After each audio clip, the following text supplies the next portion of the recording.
Yeah, absolute pleasure to be back at the Humanist community of Silicon Valley. This is a group that has played a really big role in the formation of the Secular Student Alliance, or rather I should say that its members have in a really great way. Bob Stevens, who we have just very appropriately awarded. Am I getting like some feedback or something? I wonder if maybe this should be a little bit. No? Okay. You hear a whistling? Yeah. Okay. I don't hear it. I do. Okay, go ahead. All right, I'll keep talking. All right. Oh, okay. That's okay. That's much better. Thank you. Yeah. So Bob Stevens was actually very involved in getting the Secular Student Alliance off the ground back in 2000, kind of before I took over. But he's been a incredible friend of the organization ever since. And I know there are other folks in the room who have also been very good friends of the Secular Student Alliance, and I thank you all very much. And you can, disclose your status as big friends later, or not, as you see fit. I do want to also thank Helen Kahn for letting me crash at her place while I am in the Bay Area. Much appreciated. And Helen had me bring a bag of goodies for y'all. There are all sorts of nifty like bumper stickers that say cool things like "No special rights for Christians" and "Nothing fails like prayer." There's a bunch in here. I'm just going to send this around, and then maybe you can end up at the table. Yeah, so. Oh, yeah, go ahead. Jacket is rubbing against that one. Just take it off. Okay. It's fun. Is it my jacket that's rubbing, or is it something else? It's going to rub anyway. It's going to rub anyway? All right, well, it's off now. Let's just run with it. Yeah, so anyway. So again, talks about the Secular Student Alliance all the time. And what I hear from a lot of people as I finish up those talks are like, yeah, so I understand that the Secular Student Alliance is really important and that preparing for the future and building generations of students for the future is important. And I understand that, the Secular Student Alliance is a 501c3 and that I can donate, but what else can I do to help the secular student movement? And answering that question is what I'm attempting to do with this talk today. So if you have questions about exactly what's going on campus, although I will bring up some examples throughout, maybe we can talk more about that in the Q&A. Because today I want to focus kind of on figuring out ways that we can, ways that you can help not just the student movement, but I think the movement as a whole move forward. And the sort of quick way to sum that up is that I want you to make friends by raising hell. I think that is the best thing that we can do. Another way to think about or talk about that idea is to build values-based communities, and specifically secular values-based communities. And what do I mean by values-based communities? I think there are three sort of defining factors to that. Number one is that there's a recurring group of the same humans that you meet with time and time again, and you talk about values with them.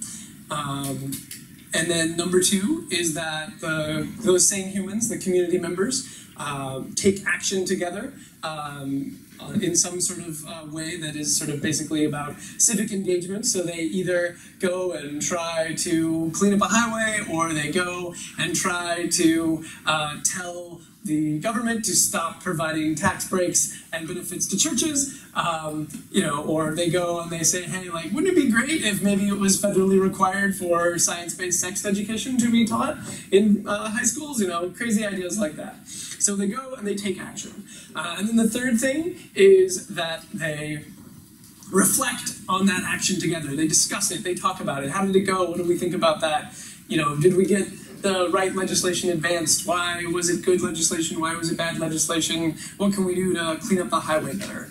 So those three things. Number one, it's a community, basically is what the first thing means. Number two, they take action together, they're civically engaged. And number three, they reflect on that action that they have taken together, which sort of increases the saliency of them as a community. So there is actually a lot of study on values-based communities. In the United States, they are often, but not always, churches or synagogues or mosques or things like that. there's a book called American Grace that was all about the sort of like changing and growing religious beliefs and behaviors of Americans. It was by Robert Putnam, and he had a collaborator, I think David Campbell. And so there's a lot of amazing stuff in that book. But one really interesting thing is that churchgoers give more money to charity, including secular charities, than non-churchgoers. And also they give more time. They also, including to non-church causes. So it's not just that like you go to the church, they tell you to volunteer and you do. It's that there is some sort of like sense of giving. Also, churchgoers in general report being happier. A really interesting thing, though, is that it has absolutely nothing to do with theology. So if you ask, you survey people across different theologies. In fact, if you ask them, do you believe in God at all? It turns out there are plenty of people that go to church that don't believe in God. Maybe they have a spouse or something like that. That the simple act of going to be with that community, even if you disagree with the values that it's espousing on a certain level, ends up still, on average, having that effect. So I think that's one example of sort of how that is working all over the place. Another interesting thing that it also does is that it makes you more intolerant. So that's not something that we want, right? So what I am hoping we can do when we come together to form our values-based communities, and obviously, I mean, you're doing this, right? And also, please, I'm the one up here in this incredibly grandiose podium that you have created for me, which I love the flowers, by the way. Those are really lovely. But I want this to be a conversation. If you've got questions or ideas, like I would love to hear them. I think because of the mechanics of passing the mic around, it's probably easier if you hold them till the end. But yeah, I by no means do I mean to suggest that I have monopoly on all the ideas to like push this forward and make this work. So I think that we can aspire to have communities that have inclusivity and tolerance as part of their core values, and that if we do that, hopefully we can basically come up with a way to have communities be much more inclusive, but still have values-based communities, and basically still like use that same structure which has been so powerful for religious organizations in the United States to help our own organizations. And another thing that, sort of another interesting piece of evidence about the utility of values-based communities outside of churches is that I have a friend who is a history professor at Ohio State, and he studies Soviet history, and in particular, he focuses on community organizations in the Soviet era, where religion was not popular at all. In fact, it was sort of rather ruthlessly put down by various organizations, not excluding another community-based organization that was called it's translated into English a few different ways, but there's like the League of Militant Atheists is actually like a thing that existed in the Soviet Union and quelled religion. But my point is not that. My point is about there being lots and lots of community-based organizations that follow exactly that same pattern of groups of people acting together and then reflecting on their values. And that being something that both produces more engagement with that community and also more engagement in sort of civic life in general, and makes people happier, at least if you believe their self-report. So, I think I've made a good case for that. But even if you just want to go and make friends and not raise hell, or if you want to raise hell and, or if you want to make friends without raising hell, or want to raise hell without making friends, either way, there are some lessons that I've sort of gleaned from working with students over the years that I think help with that endeavor. So there's three things. Number one is be reckless, and I'll unpack how to be reckless. And number two is let your morals show. And number three is be goofy. So let me kind of dive into each one of those. So one, being reckless. I want to encourage you to be like rationally reckless. You can be like obviously very irresponsibly reckless. Not actually suggesting that, but what I do see over and over again, and I've been involved in on-campus and off-campus humanist groups for a long time, is I will see people arguing about like, oh well, yeah, we'd really like to, stand up for reproductive rights, or we'd really like to, stand up for these trans rights or whatever it is, but there's that one person in the group who doesn't feel that way, and they're part of the group too, and we really shouldn't act against their values. Or what I actually see even more than that is, well, there could be somebody in the group who feels that way, and we don't know anyone in the group that feels that way, but we can imagine it, theoretically possibly being the case that there's somebody who is anti-choice and is part of the group, and we don't want to offend them by getting involved in reproductive rights issues. And I want to encourage you to go ahead and take some risks and be a little reckless with that. Like, it is possible that you might offend the person out there. It is also possible that you will engage them and have a conversation with them. And I think finding issues that your group is passionate about and going out and doing things is really, really spectacularly important, and pushing your own comfort zone is really spectacularly important. I was talking with Lauren Lane, who is, now she's an alum, but she used to be involved with our group at University of Missouri, which founded Skepticon, which is actually, after Reason Rally, is the single largest atheist humanist event that happens in the United States. And now it's run by alums, but it was run by the students at that group. And I was talking with Lauren about like what inspired you to get this off the ground and do it. And she was like, well, I mean, we were honestly kind of reckless. Like, we thought we could do it. We didn't think there would be major consequences if we didn't. And we just kind of didn't know that we were not allowed to do this. And of course they were allowed, and they pulled it off, and they managed to approach funders, including the Secular Student Alliance, and were able to get that done. And be it in terms of like pulling off an event that is a little bit larger, or maybe a lot larger than you sort of think you might be able to do, or if it's in an area where you feel like we have like 90% agreement, but maybe not 100% agreement about the cause you're advancing. I encourage you to go ahead and just run with it and see what happens. And of course you will make mistakes, and of course it will not all go to plan. But that's okay, and you're way better off having those experiences to process together than just sitting around and trying to wait for the perfect idea to come up to you. So the next thing is to let your morals show. And I feel like we have, in large part, just decided that like, we're going to use the word ethics, and we're not going to talk about morals because we have this philosophical objection that like somehow, there's not like an objective morality that we all can point to, like there's no God who's telling us what's right or wrong. But I think that we need to kind of get over that. And because morality is okay, like fine, like if we want to have a philosophical discussion, like we can get into like, okay, is moral nihilism a thing, or not? But I think that day to day that we need to engage on issues of deciding how to conduct ourselves, and that is usually something that most people call morality. And I think it is really, really important for us to engage in those things. And we've seen this at our affiliate level, that group after group who's gotten involved in things like, really popular lately has been helping to stand up for Planned Parenthood as they've been more and more threatened with governmental defunding. Standing up for trans rights has also been really, really popular amongst our groups. Standing up for atheist rights, also very popular amongst our groups. But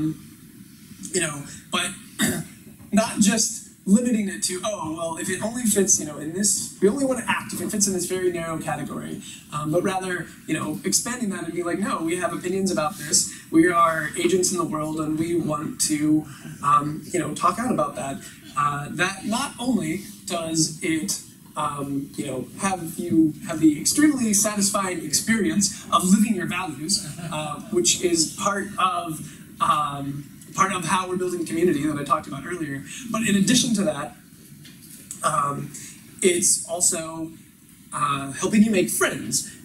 with a really interesting experience that SSA has had is that we recently reached out to Planned Parenthood and another group called URGE, which is also a sexual autonomy and rights group, and we asked them to come and speak at our conference. And they said, oh yeah, we'd love to come and speak at your conference. I know they had speakers who were willing to come and do it. They wanted to, get to know us better. And then we also were like, hey, if you're interested, we're glad you're speaking. We also have these sponsorship opportunities for the conference. You get a table and we'll put your, your organization will be in our conference booklet, and we can put your, if you want to give us more money, we can put your name on all the table placards during a certain meal or things like that.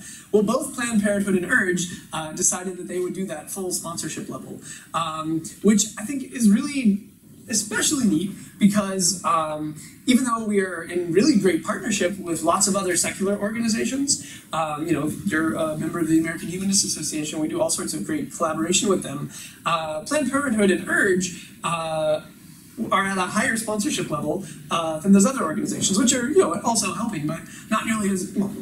I don't want to say that. I don't want to sound ungrateful at all. I'm very grateful for all levels of sponsorship, but it was unexpected and surprising to me that just reaching out to this new population and be like, hey, our values overlap with your values, let's engage each other, resulted in them not just sending the speaker, but putting their money where their mouth is and being like, no, we understand that you're a community that shares our values and we want to invest in you. So I think that you'll see that again and again, that when you reach out, you will find some really useful partnerships that way. And I think it kind of comes down to the very old phrase about, if you want a friend, be a friend. It sounds kind of hokey and silly, but I think that that's actually how it works. Another element of this is that I don't hear humanists talking about things in moral terms nearly as often as I would like. And I'll extend that to myself. I don't talk about things in moral terms, or at least I haven't been over the last 20 years that I've been engaged in this. But I think we have some really compelling arguments that are not just compelling to us when we sit around and think about it, and we've gone through the work of trying to be very rational about our values, but things that I think connect to people very quickly. And can help us inspire each other. And sort of one of the most obvious ones is just the notion that you are going to die and that you are capable of suffering. And that, I think just a moment's contemplation on that sort of makes one realize how true Martin Luther King's statement about justice delayed is justice denied is. Every single day, there's all sorts of acts going on and all sorts of omissions of acts that are resulting in suffering. People who are different are being, treated as outcasts. People who don't have enough resources are suffering and dying. There's no real way to balance that scale. That suffering is sort of always and forever written into the pages of history. And I think if that doesn't create moral urgency, I don't know what can or should. I think that we should keep that in mind. I think we need to balance it with understanding that we, cannot solve all of the problems. It is not our responsibility to fix the world, but neither are we free to ignore that project. I think is where that ends up cashing out. I think there's another thing which is also connected to something that Martin Luther King said, which is that the moral arc of history is long but bends towards justice. Well, that's an assumption. I don't really think that there's any guarantee whatsoever that the moral arc of the universe bends towards justice. I think that the moral arc bends when human beings decide to push on it. And that is how we make the world better. So, thinking about things like that and thinking about I guess I'm sharing that because I've had the experience of sort of letting myself off the hook to not be as engaged in a problem I've heard about because I'll be like, oh, well, that does sound not like the best thing going on, but I'm sure in the long run it'll work out and it'll all be okay. I think it makes it very easy to be sort of not as fired up about changing the world as one could be. I really fascinating experience that I've had recently is reading a book called Between the World and Me by Ta-Nehisi Coates.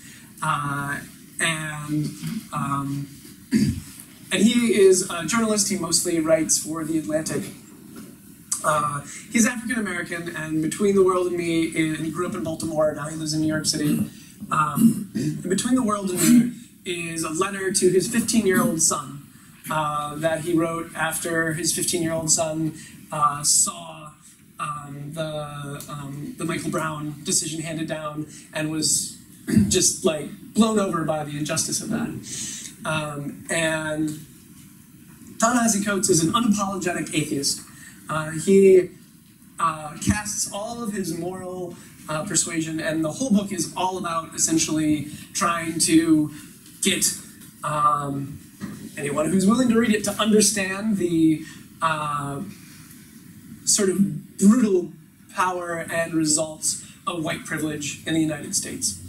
And every single argument, every single argument that I can remember from the book hinges around how much work those who have been categorized as black, and he talks a lot about how that is not really a category and how that's a social construction, but nonetheless the social construction has these consequences, about how those who've been categorized to the bottom, which is kind of how he cashes that out, and he describes how there have been many different bottoms throughout human history, have to work so much harder to protect the integrity of their bodies, and kind of speaks to me in terms of secular values are an attempt to find values that are as universal as possible.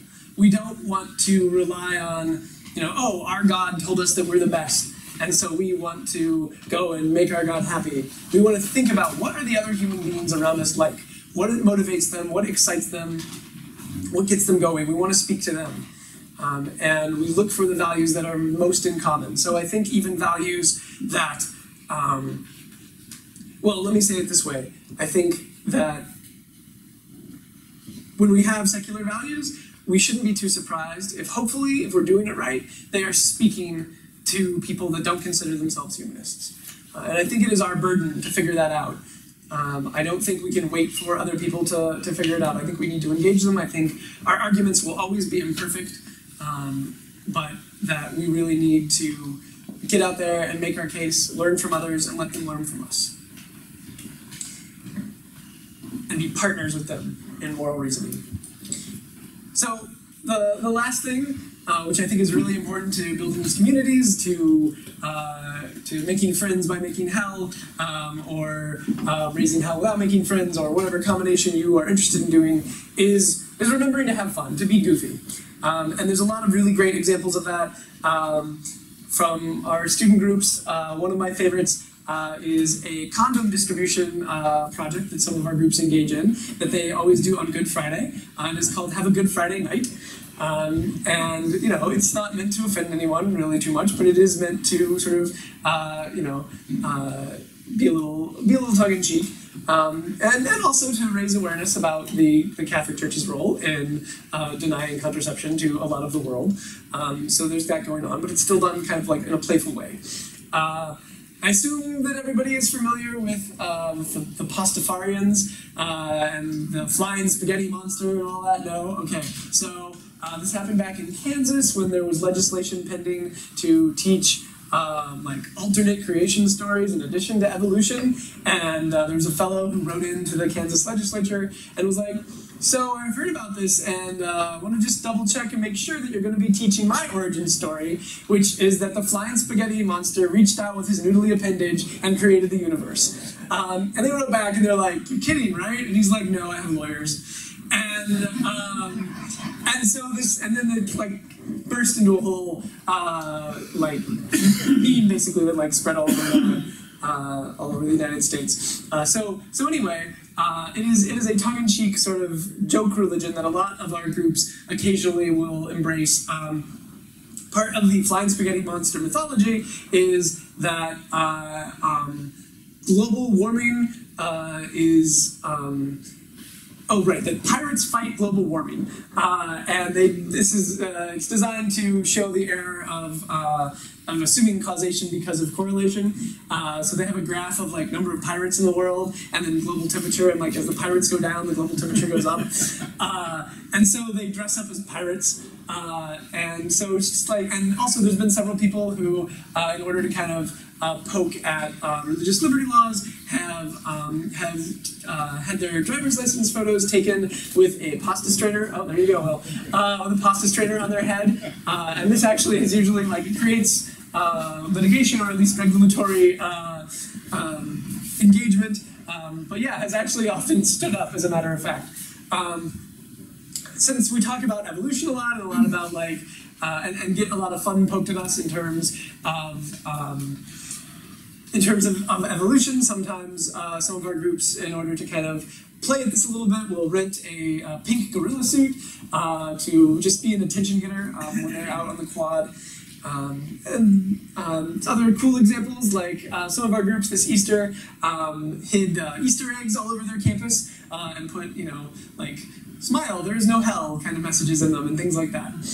Another group had a create a deity contest where you have to like make up your own deities and they made costumes and just a lot of fun and silliness.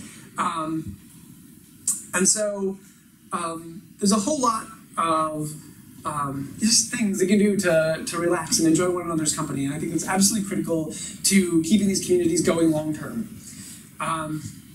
So those are my three things about how to kind of help yourself, make friends while raising hell. So be reckless, let your morals show, and be goofy. And the reason I'm sharing them with you is that, and the reason that I'm sharing the whole notion of wanting to have you continue to work on the great project of creating values-based communities is that I want to make sure that communities like this are a good landing zone for folks after they get through SSA groups. We have struggled mightily to try to get students to integrate with off-campus groups, and sometimes it works a little bit.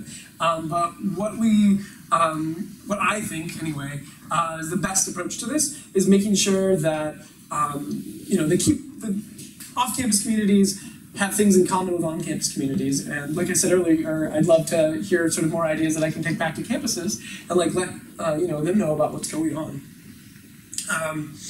So I think by making your community a values-based community and continuing to foster it like that, I think that you actually end up making the whole movement stronger and make sure that there are places for those students to go. Because right now, a lot of our students are struggling to find those kinds of communities as they're graduating. So I just want to finish by reading a poem. One of our scholarship winners, her name is Amanda Scott. She's from Mobile, Alabama, and she kind of came to our attention first when she went to the Mobile City Council meeting, and they were trying to put a "In God We Trust" plaque up on the State House, or on the Mobile County building, or city building. And she spoke out and was like, hey, I want everybody to know, like, I'm an atheist, I live in this community, like, it's great that you believe in God, I don't, please don't put this on my government building. She got some media attention for this, and she was very excited. Oh, wow, they're taking me seriously, they're not just ignoring me. So we got media coverage about it, and the media, to the best of my understanding, was not very kind. And then the comments from the media were absolutely appalling. She actually ended up getting death threats for standing up like that. And what is really amazing to me is that rather than sort of like shrinking from those death threats and hiding, she continues to be extremely active for separation of church and state and for LGBT rights. She's actually actively involved right now in working with Human Rights Campaign to get hate crime legislation passed in Alabama, and has been very important in doing that. I was chatting with her the other day, and I was asking her about, what motivates you, what gets you excited, and what do you do when, like, you're feeling burned out and you feel like, there is too much in the world to repair. And one of the things that she mentioned is that she reads poetry. And I was like, oh, wow, that's really exciting. Like, can you share like a poem that you go to a lot? And so she shared the poem The Low Road by Marge Kersey, and I want to share it with you right now. What can they do to you? Whatever they want. They can set you up, they can bust you, they can break your fingers, they can burn your brain with electricity, blur it with drugs till you can't walk, can't remember. They can take your child, wall up your lover. They can do anything you can't blame them for doing. How can you stop them? Alone you can fight, you can refuse, you can take what revenge you can, but they will roll over you. But two people fighting back to back can cut through a mob. A snake dancing file can break a cordon. An army can meet an army. Two people can keep each other sane, can give support, conviction, love, massage, hope, sex. Three people are a delegation, a committee, a wedge. With four, you can play bridge and start an organization. With six, you can rent a whole house and eat pie for dinner with no seconds. And hold a fundraising party. A dozen make a demonstration. 100 fill a hall. 1,000 have solidarity and your own newsletter. 10,000 power in your own paper. 100,000 your own media. 10 million your own country. It goes on one at a time. It starts when you care to act. It starts when you do it again after they said no. It starts when you say we and know who you mean. And each day you mean one more. So go out there and be awesome and make friends and raise hell. Thank you very much. Okay, remember, I'll bring the mic around. Don't be shouting out unless you have the mic in your hand. And I'll raise your hands and I'll try to keep track of the order in which they go up, and I'll walk the mic to whomever has questions. Do you have any questions? August, could you speak more about, like, for example, the numbers of Sure. groups there are around, and particularly some of the high school groups, which are amazing to me? Yeah, absolutely. So there are right around 300 groups. Fluctuates sort of depending on how many students there are active at the time and how well we're able to support them. About 10% of those groups, I think it's a little over 10%, are high school groups, and I don't know if it's a disproportionate number. Quite a few of them are in California, as a matter of fact, and we just got a grant to help support specifically high school groups in California. And Pete Zupan, who is our West Coast organizer, was just out here a little while ago meeting with those groups and also meeting with off-campus groups as well. But there's also about 3,500 individual student members. Some of them are members of Secular Student Alliance groups on campus, and some of them are off-campus members. And we know that there are somewhere in excess of 30,000 people who have been through our program in one way or another and have at one point or another been secular students. Helen. Oh, thank you so much, August. I've been inspired, and I'm eager to go out into the world, and whenever I see that "In God We Trust," to ask everybody around me, in what? In God we trust to do what? And that's, I think, the big issue. Yeah. And I really love what Amanda's doing, really going out there. But it is scary because in a lot of the literature I get it from, for example, from the military religious freedom. Mikey Weinstein just supports the Constitution, but he gets so much terrible hate mail. I mean, so if we can put a stop to that hate, he has to have security from Christians who attack him for belittling Jesus, and proselytization. But just one more thing.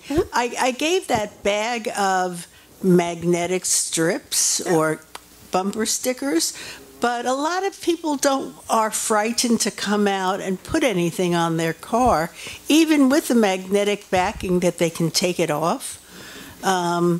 So if you don't want them, if you don't think that there's a market here, I would rather it go to students or to people who are courageous.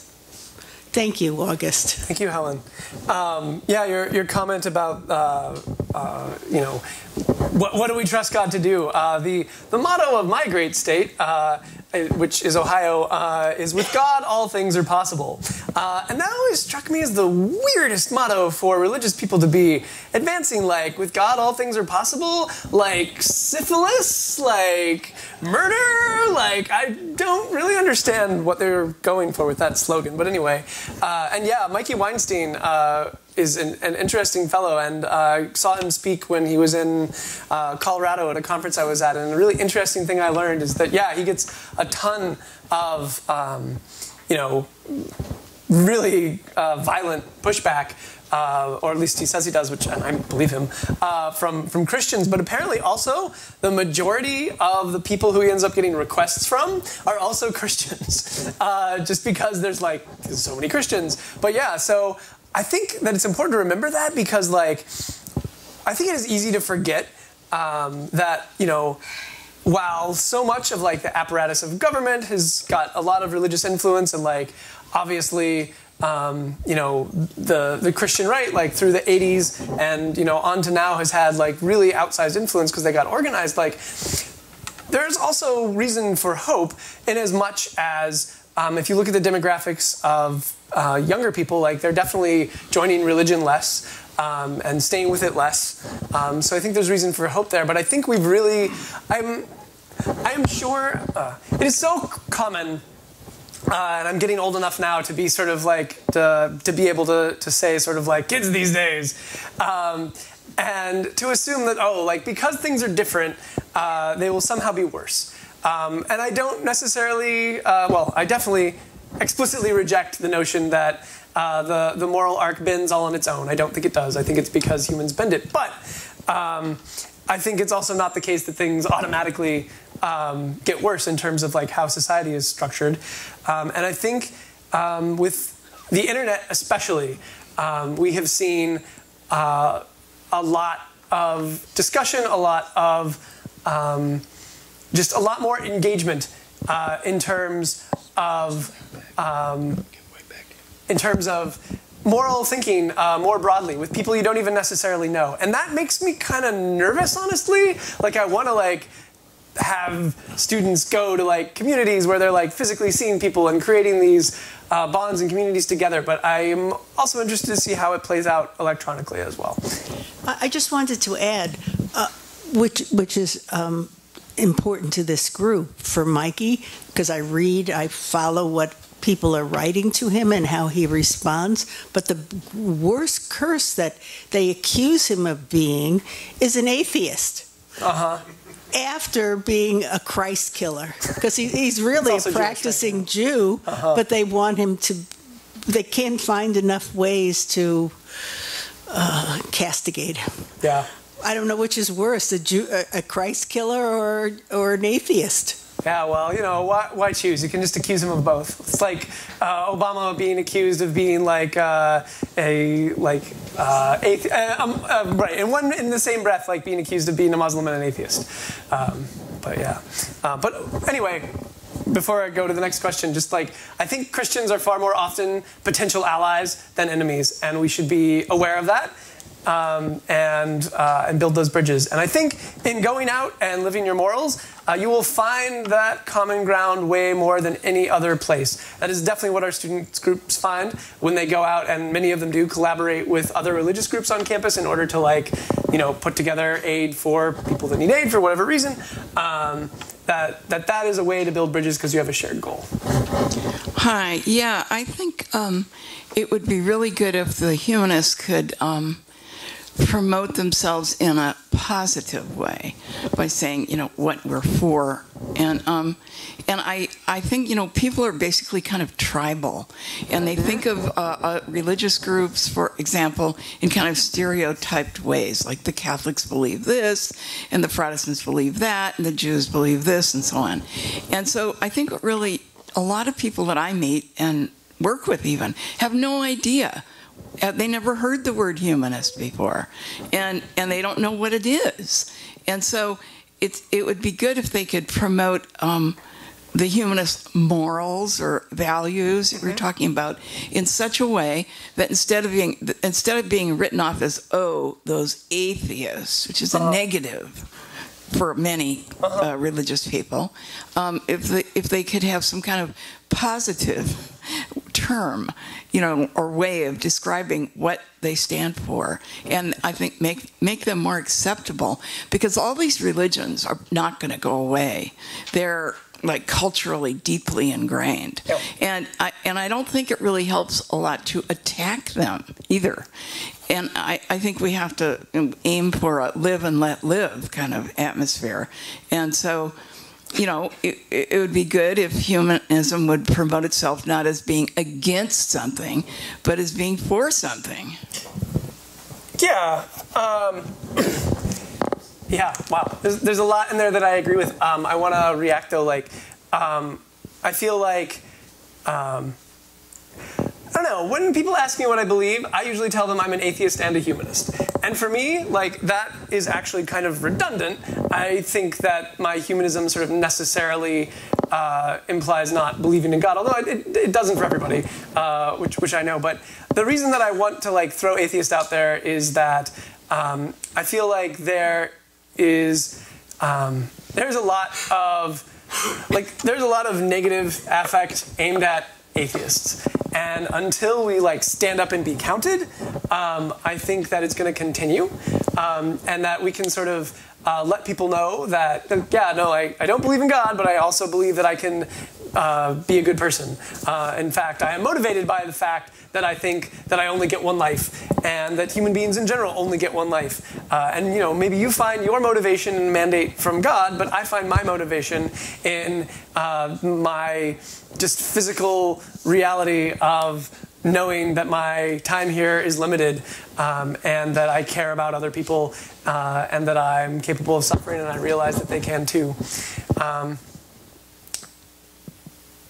And I think part of our project, because you mentioned tribalism, I think part of our project is figuring out how to kind of hack the human psyche in order to get it to a place where we can use those sort of tribal instincts, if you will, for good. And that's actually kind of the project that I'm getting at. I don't want us to be divided into tribes. I want us to figure out how to be like the tribe of everyone, or at least the tribe of as many people as possible. And one other thing, and I can't recommend enough Between the World and Me by Ta-Nehisi Coates. There's a lot of great stuff in there, but one of the things he talks about, and I think this is super in line with humanist values, is he talks about what he calls the dream. And largely the dream he's focusing on, or at least the dream that's the biggest problem for him. This is I hadn't thought about this until now. It's super, super contrasted against Martin Luther King Jr.'s dream. It's the dream that so many people in privilege have, that they aren't hurting anybody important with their privilege. And then he goes on to point out, pretty much every human civilization ever has had the dream in one shape or another. We as a species are just incredibly prone to make up these narratives that allow us to plunder other people's resources and other people's bodies. I think that it's really tricky to figure out the best way to cash things out in terms of we want to be positive. I get that, I resonate with that, I want to be positive so badly. But I think we also have a responsibility to figure out, and maybe we can do this in a positive way, we have a responsibility to figure out how can we help ourselves and our fellow human beings out of the dream, out of that dream that lets us treat other people more shabbily than we really ought to. And I think that's a serious challenge, and I don't know what the right answer is. But the thing I agree with the most, I think, in what you were saying, above anything else, about people not knowing what humanism is. I run into that constantly. And the way they're going to know is that we get out there and we tell them. And we show them, actually. I think showing them is even more important than telling them. One more story that I really want to share. So I was with the humanist community of Central Ohio I had just moved back to Columbus, and I was at a United Church of Christ, or yeah, that's the liberal one. There's also like Church of Christ. One of them is very conservative, and one of them is very liberal. I was at the very liberal one.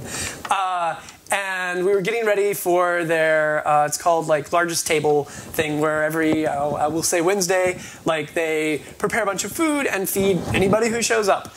It's, you know, probably like 80% homeless people and 20% just like people that work downtown. And so it's before that, and there's 4 of us from the Humanist community of Central Ohio, and a couple other people from other places, and we're getting ready. We're rolling silverware into napkins, so it'll all be ready when people start arriving. And one of the other people who wasn't part of the Humanist community of Central Ohio said, you know, oh, like I usually volunteer at my church. It's, you know, over in Grove City, and, you know, but it's on Thursdays, and I have, you know, bowling on Thursdays, so I can't go, so I'm here instead. And, you know, where are you guys from? And I started explaining, like, oh, we're from the Humanist community of Central Ohio. Like, oh, well, you know, he's like, what's that? And I'm like, well, basically, it's kind of a church for people that don't believe in God. And he says, huh, but you have to have God. And all 4 of us, as though we had coordinated it, said, no, you don't. Like, just in, you know, for like surround sound stereo. And he was like, well, you're here. And for me, like that argument of like, you know, you can say whatever you want, but like talk is cheap and action is less so. And actually showing up and being present and being engaged, I think did more to win over that man than I think any arguments I could have given him about, you know, moral nihilism or any of that. And I think there's a million different ways to come at it, but I think that reaching out, getting engaged, in whatever way, you know, makes you happy. Maybe it is a hell-raising way. Maybe it is a positive service way. They're all great. They all fulfill that second part of my community thing, that civic engagement. Yeah, go do it. Get out there. Bob. Well, I just wanted to second the viewpoint of the last speaker about the word atheism. I just don't think that the word of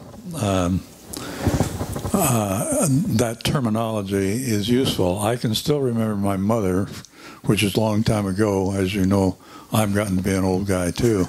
She used the term, "Oh, he's an atheist." Yeah. And that rings in my ears. And I think I'm certainly an atheist, but I don't go around using the term very loudly. Would you say you're in touch with 30,000 young people that have gone through your organization? That is not what I said. I said 30,000 have gone through. We're not in touch with all of them, I am afraid. Yeah. So well, actually, yeah. Okay. Yeah. So 30,000 have been through your organization. Yeah. So what I wanted to understand is, how are you keeping in touch with those people? I recognize there'll be some drop-off, but it would be very valuable to the organization, and I think I've mentioned that through someone else to you before. But I still think, I mean, I really do believe that unless you keep a handle on the people that are going through your organization, that the growth of the organization is going to be relatively minuscule. Yeah. So the answer is that we have not done a good job of keeping track of our alums over the years. And that is something that we actually right now are ramping up quite a bit. We historically, because we just sort of always had this very loose relationship with our affiliate groups, had not required, well, we still don't require that groups hand over their membership rosters. And we started asking for rosters a couple of years ago, and a tiny handful of groups started handing them in. And this year, we did something that nobody really thought would be all that effective. We offered like 4 gift cards for pizza if you handed over your roster. And suddenly 25% of our groups are handing in their rosters. So we're going to keep doing that. my thinking. Oh, and another thing we're about to do, which I don't think anybody outside the organization knows yet. So as you're watching this video, breaking news, we're working on tiered affiliate levels, and basically, like, we'll have a lower level tier where you'll still get, some services, but for the higher level tier to get a lot of services, you'll need to, be in a place where you're comfortable sharing your membership roster with us, because, well, actually, the Stanford Center for Social Innovation, or the Stanford Social Innovation Review, I think is what it's called, they actually published this really neat article a few years ago on nonprofit funding models. And when we went through that article and thought about our own funding models, not that people like Bob haven't already actually told us, and we should have listened, but in that model, looking through that paper, it just became incredibly obvious that if we want to have any chance of growing long term, that we have to form really deep and meaningful relationships with our alumni. And there's actually that is hugely motivating to why we are focusing on these three prongs of community, because we want to create meaningful experiences for our students. Because if they didn't have a meaningful time when they were going through SSA groups in undergrad, they're not going to bother to care after they graduate, even if we do have their contact information.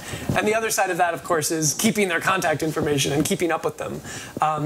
So now we have a weekly newsletter that is going out to all the current student members, and right now less frequent communication with alumni, but we are actually keeping their information, and we are ramping up that communication though.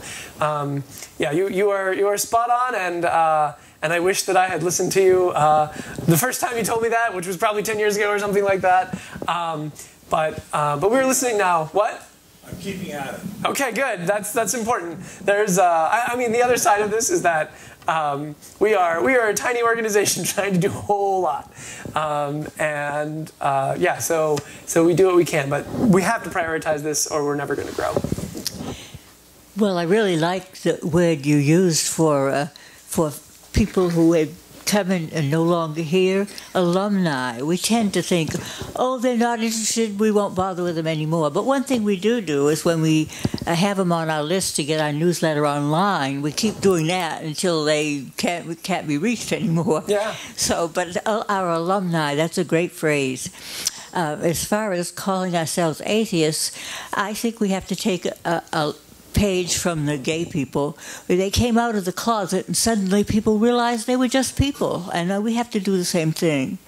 And as to our values, or saying something positive, I wanted to read just a couple of lines that are on the letterhead, the masthead of our newsletter every single month. Our values: freedom, fairness, and compassion, health and happiness, science and reason to acquire and apply knowledge. And we have lots more stuff like that. We have little cards on the table and everything, and I think you're so right in that we do it. Okay, I guess those are the three things I wanted to about you. Great. Keep at it. Hello, I'm William, and the one thing that came across is that you're talking about what do the Secular Student Alliance and people, the atheist groups and all the different organizations, what do they do when they graduate? Yeah. They don't have a room in a school room anymore to do anything. And we're in the Humanists of Silicon Valley are in a new position because we have the Humanist House, which is here 7 days a week, 24/7, and we can support organizations that are like-minded to do good works in the community. And I think we just haven't. We have the space right now, and so anybody that's in other organizations that need space, we can host them here. What kind of organizations can you think of that would be able to make use of this space? So I don't know off the top of my head, but I'm guessing that I presume that you have lots and lots of people in this community who are trying to make it a more just community at all sorts of different levels. I would encourage you to be as edgy as you can in thinking about who to reach out to. is there a Black Lives Matter organization that is working around here? Do they need space? Maybe, maybe not. Part of the reason that, well, it's with the civil rights movement, you know, you hear a lot that that happened in the basement of churches, and yeah, it sure did. It's because where the basement was, right? And you know, you guys are above ground here, but this, you know, room could still be used. And I think if you you know, reach out to other folks that are trying to do that, and be it economic justice or racial justice, or, you know, is it Planned Parenthood or any of the other organizations that are, you know, doing things in the community, probably several of you interact with other groups that are doing intersectional work. Let them know, hey, you know, there's this humanist community and they have space and they would love to have you use it. And then let everybody know that's going on. I think that is the way to go. In Columbus, Ohio, there's a really enormous organization that is called BREAD, which actually I think BREAD is national, but there's a local one in Columbus, that brings together people from I think hundreds of churches in order to take on various issues, and they'll have specific things they're trying to change in that particular year. I know the year I was involved, it was a lot to do with increasing, I think just Franklin County's mental health services. And getting commitments from the mayor about doing that, and other local politicians. And I was involved through the Humanist community of Central Ohio, and we were so tiny. But they actually changed there was a statement they had about I guess it was their mission statement, which had something in it about serving God or something along those lines. And we actually reached out to them and were like, hey, we would be, you know, we are very passionate about the issues that you have going on here. But this line here, we don't think that's as important to you as maybe you think it is. And it really, really makes it hard for us to be here. And they changed it. And so that's a different take. That's sort of just the overall power though of even just showing up, let alone having a resource to offer, which is spectacular. So I think it is very easy to overestimate all of the costs to intersectionality and underestimate the benefits. As the SSA has done it more and more, and as our student groups have done it more and more, we've seen it pay off again and again and again. And it absolutely does take work, because you have to you have to be willing to deal with sitting at the table with somebody and they say, but you have to have God, and engage with that. You have to be willing to do that. You have to be willing to stand up for yourself, and be proud about your identity.